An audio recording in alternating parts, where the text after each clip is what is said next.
Assalamualaikum warahmatullahi wabarakatuh. Kembali lagi di podcast edisi Ramadan ya.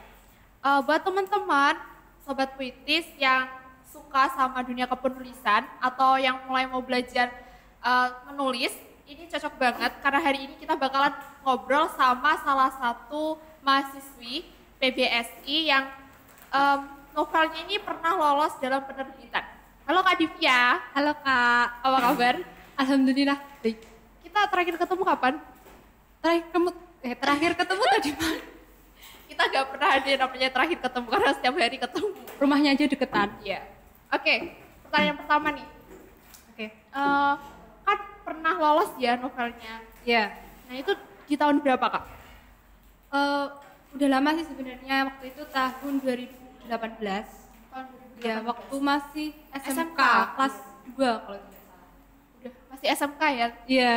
Judulnya SMK. apa judulnya? Judulnya Ranu. Jadi Ranu itu adalah nama tokohnya sebenarnya, dan itu menceritakan tentang perjuangan dari tokoh itu. Jadi itu backgroundnya kayak cerita zaman dulu gitu Mbak Dian, dan zaman kerajaan-kerajaan gitu. Oh, masih berarti kayak kolosal gitu ya? Iya, kolosal. Terus dapat ide bisa nulis cerita kolosal itu dari mana?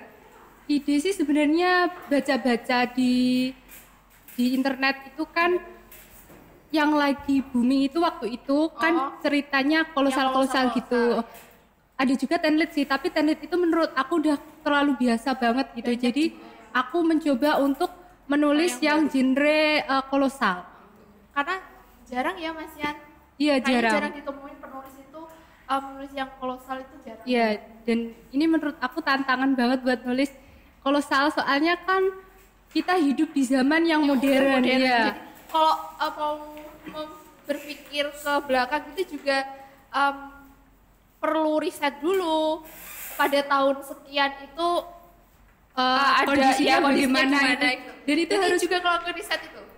Aku sih risetnya cuma baca-baca buku-buku aja, dan baca internet itu kan ada biasanya dijelaskan juga.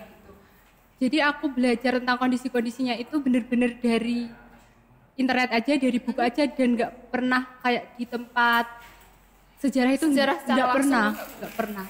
Karena di sini juga nggak ada ya tempat sejarahnya. Jauh budget juga. Nah, ini belajar menulisnya atau awal suka nulisnya itu dari mana? Dari kalau misalnya nih ada orang yang lihat apa dulu baru suka nulis, atau pernah mengalami hal-hal yang kayak gitu prosesnya? Aku sih pertama kali kenapa aku bisa tertarik sama menulis ini tuh, dulu aku pernah baca novel. Mungkin Mbak Dian inget kan? Pernah minjemin saya novel dulu. Lupus, kayak karya Kak Hilman. Suka banget. Kita pertama kali baca novel itu Lupus, dan suka itu banget. Itu sih yang bikin aku pertama kali suka nulis itu, karena aku baca novel Lupus itu, dan itu waktu kita masih SD kelas 6. Iya, SD kelas 6. Jadi bocah SD dapat pemikiran buat nulis waktu itu, buat nulis novel acak-acakan itu dari Lupus. Dan pertama kali belajar nulisnya itu gimana? Dari medianya itu menulis di kertas atau awalnya? Awalnya banget itu aku nulis di buku tulis. Jadi itu buku tulis biasa kosong, itu ditulisnya pakai tulisan tangan. Waktu itu kan masih kecil, belum punya laptop. Dan itu kayak apa ya, bikin ada ilustrasinya juga, digambar ilustrasinya. Karena gitu. Mbak Divya ini selain bisa nulis, dia bisa gambar juga. Bagus banget gambarannya. Enggak juga sih. Bagus sih. Biasa. Terus ini nih, kan kita nih ya biasanya kalau misalnya setiap penulis itu kan punya gaya pembawaan sendiri nih. Iya, pasti. Kayak Bang Boy itu dengan caranya sendiri, Bang Tere juga seperti itu. Nah, biasanya kita kalau masih pemula, masih belajar, kita kayak ke bawah habis baca novelnya Bang Tere. Iya bener banget. Cara menyampaikan cerita kita juga sama. Ya gitu. Karena kita bakalan terpengaruh. Bukan pemula aja sih. Misalnya bukan cuma pemula aja. Seorang penulis itu biasanya dia juga masih akan ke bawah setelah dia baca satu novel gitu. Soalnya masih ngakar gitu di otak dia, bahasanya itu gimana, gaya penceritanya gimana gitu. Pasti ke bawah gitu. Nah, Kalau terus itu kan kadang kita kan mengalami yang namanya stuck di tempat ya, kalau nulis itu pasti sering banget kan. Nah itu cara kita buat nerusin lagi atau kembaliin buat nulis lagi itu gimana? Sebenarnya ini setiap penulis itu punya cara yang berbeda-beda dalam mengembalikan mood mereka. Cuman aku pribadi itu dengan membaca, karena dengan membaca itu gini, misalkan kita udah cinta sama sesuatu dengan karya sastra, kalau aku suka sastra ya. Nah, itu ketika kita membaca tulisan itu kita akan mendapatkan suatu kenikmatan tersendiri, kepuasan tersendiri setelah kita baca cerita itu. Dan setelah kita mendapatkan kenikmatan itu, kita pastinya akan mikir gini, aku juga pengen nih nulis cerita yang nanti ketika orang baca dia juga akan ngerasain kenikmatan yang aku dapatkan ini gitu. Jadi ketika aku stuck nulis, ketika aku berhenti nulis, aku pasti akan baca untuk mendapatkan motivasi baru untuk melanjutkan tulisan aku gitu sih. Terus ada lagi nih, kalau kan gini ya, selain buat sebentar, kan Kak Divya juga selain nulis Ranu, ya, pernah nulis apa lagi? Aku yang terbit sih Ranu aja, tapi yang aku pernah nulis juga genre fantasi di Wattpad, Magenta judulnya, ada juga yang genre tenlit, itu di Wattpad ada Ikrar. Iya. Kan sekarang ya itu tadi ada Wattpad, ada dan lain sebagainya, banyak banget ya platform untuk menulis. Untuk kita sebagai yang suka sama dunia kepenulisan, kan kalau dulu kita harus ke penerbit, buat kita harus penerbit dulu. Supaya sekarang karya kita bisa dikenal. Nah, sekarang tuh udah mudah banget seperti ada Wattpad dan lain sebagainya. Itu kita bisa langsung menuangkan gagasan kita ke media-media itu. Jadi itu memudahkan bagi penulis banget kalau menurut aku. Media di zaman sekarang ini yang udah maju itu memudahkan penulis banget buat menuangkan ide-ide cerita mereka. Karena kan kalau di media itu nggak ada seleksi ya. Dan kalau kita harus ngirim ke penerbit itu biasanya kita harus seleksi dulu. Iya, biar untuk terbit itu susah kadang seleksinya gitu. Nah, terus kan kita kadang gini, kita udah ngebangun cerita dari awal sampai akhir, tapi tiba-tiba kita kehilangan karakter dari cerita yang kita bikin. Itu pernah juga ngalamin kayak gitu? Pernah sih, kemana karakter ini jadi tengah-tengah, terus akhirnya kita rombak lagi dari awal, kita hapus lagi gitu, pernah gitu? Pernah sih, sebenarnya gini, dari awal kita nulis itu kalau bisa, kalau tokohnya nggak penting-penting banget, jangan banyak-banyak tokoh, karena nanti kita akan bingung untuk menentukan karakter dia gitu. Sebenarnya tokoh itu fungsinya adalah untuk memainkan adegan aja. Jadi kalau misalkan tokohnya nggak terlalu penting, itu nggak usah ditambah-tambahin gitu. Dan untuk membangun karakter itu sendiri sebenarnya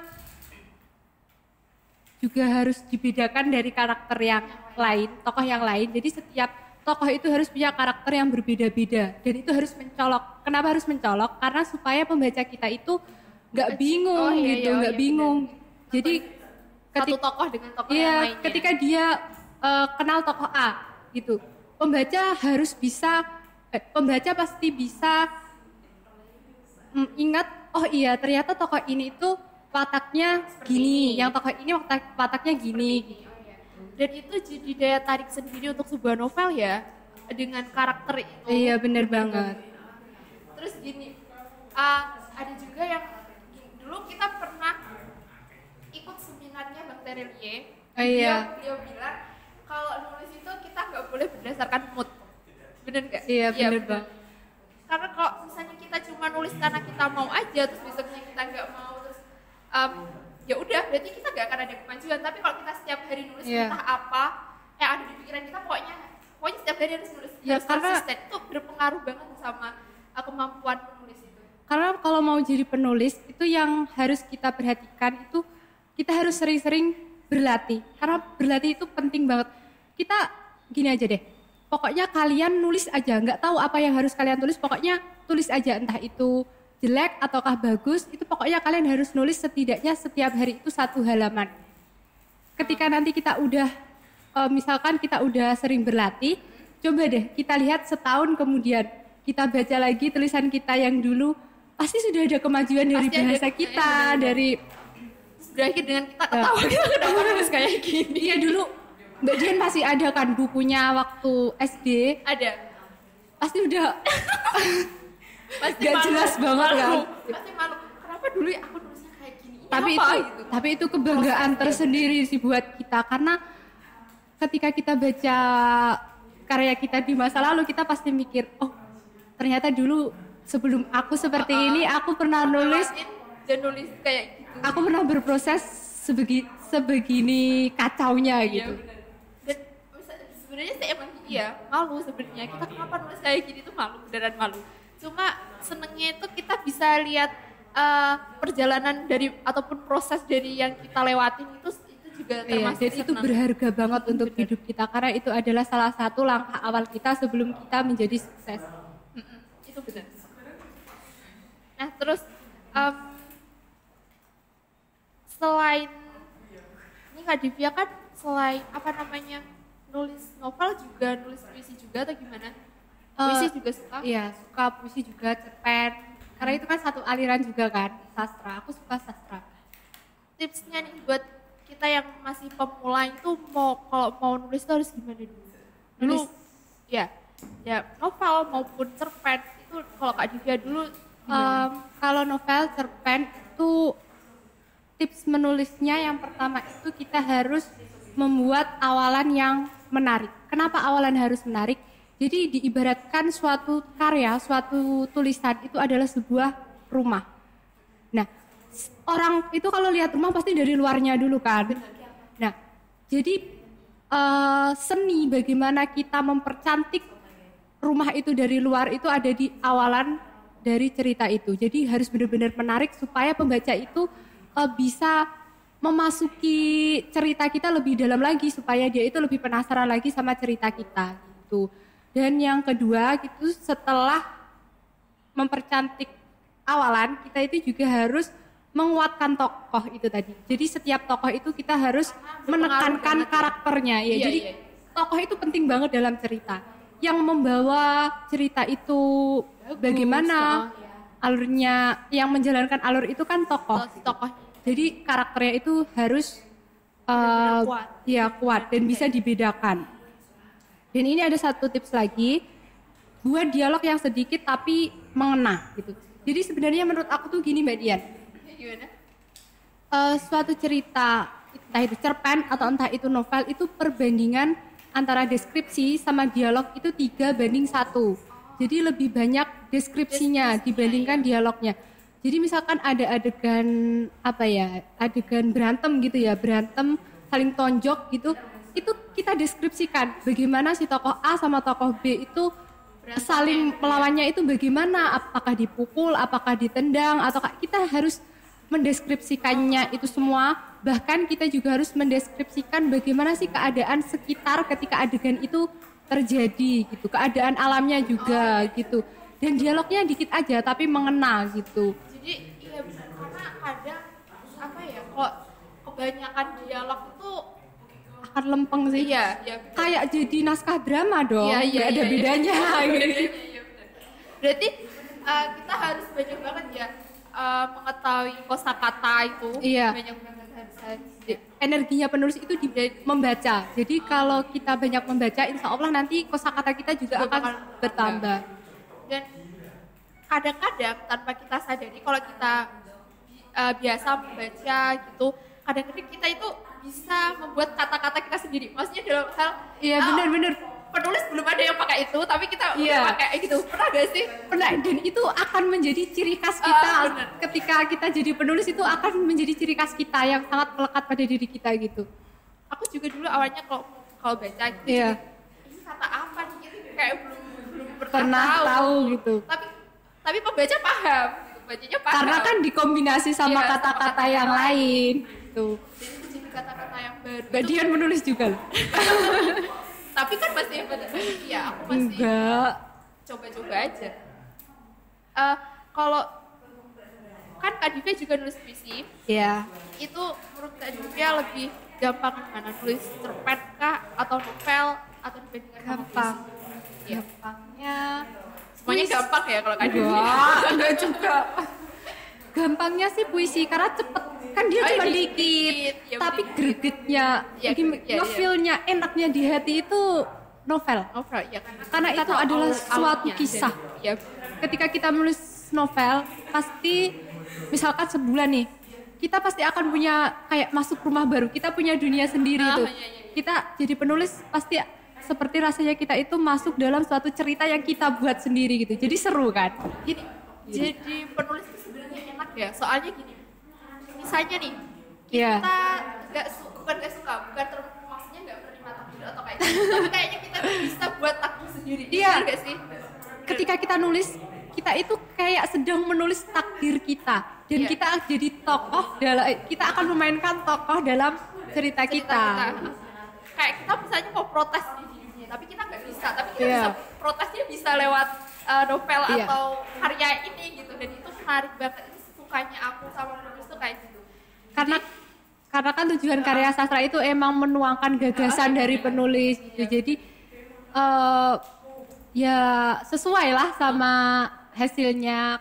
Hasilnya adalah ungkapan dari penulis gitu. Terus biasanya kan setiap penulis tuh pasti punya role model ya, atau blood lah penulis lainnya. Kalau Kak Divya itu kemana? Dari role modelnya istilahnya. Kan banyak banget nih penulis. Aku sih Bang Tir.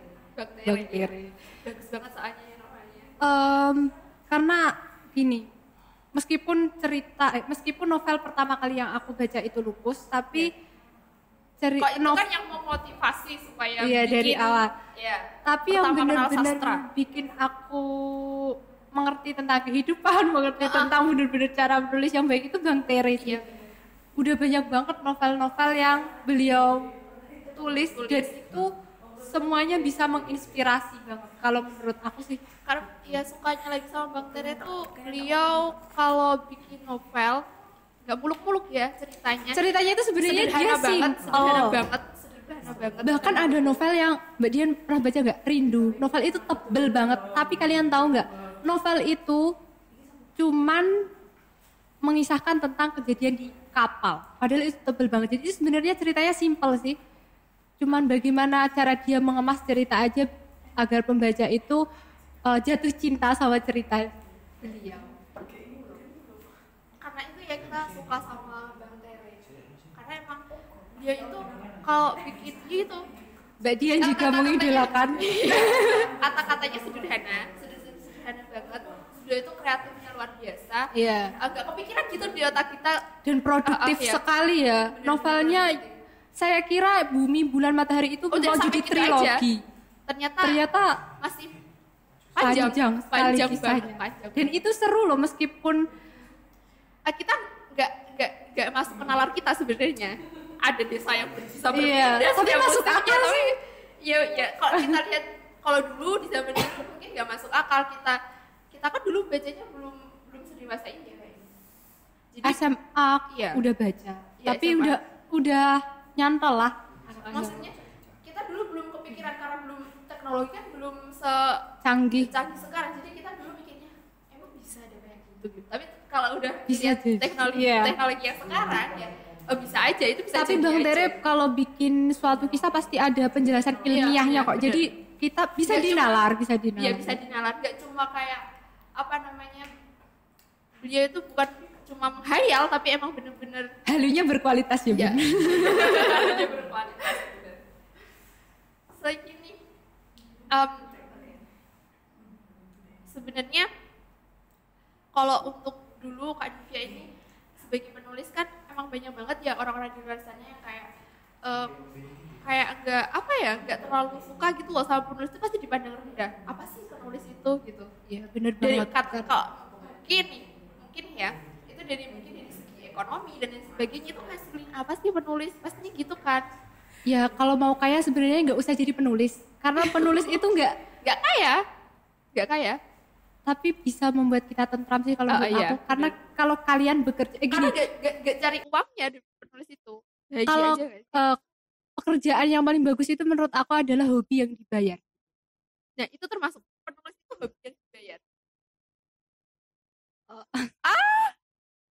Udah azan dong. Alhamdulillah udah azan, kita sebentar dulu ya. Kak Divya puasa?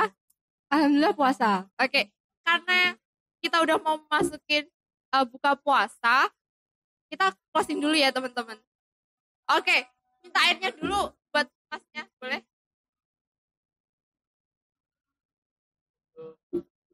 Makasih. Doa dulu Mbak Divya. Oke.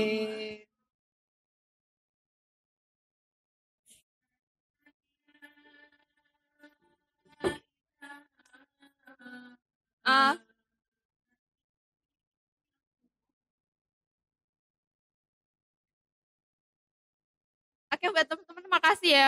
Terima kasih Kak Divya udah datang. Iya, Karena sama-sama. udah masuk azan, kita harus buka puasa dulu. Nah buat teman-teman, makasih. Kami ucapin ya untuk teman-teman yang ada di rumah atau dimanapun, selamat menunaikan ibadah puasa. Semoga puasanya lancar. Nanti kita lebaran bareng-bareng. Makasih pokoknya. Kak Divya juga makasih udah datang Iya, ke sini. sama-sama, senang sekali. Ya, mudah-mudahan kita bisa ngobrol lagi bareng-bareng di sini. Oke, terima kasih teman-teman. Salam puitis. Assalamualaikum warahmatullahi wabarakatuh. Dadah.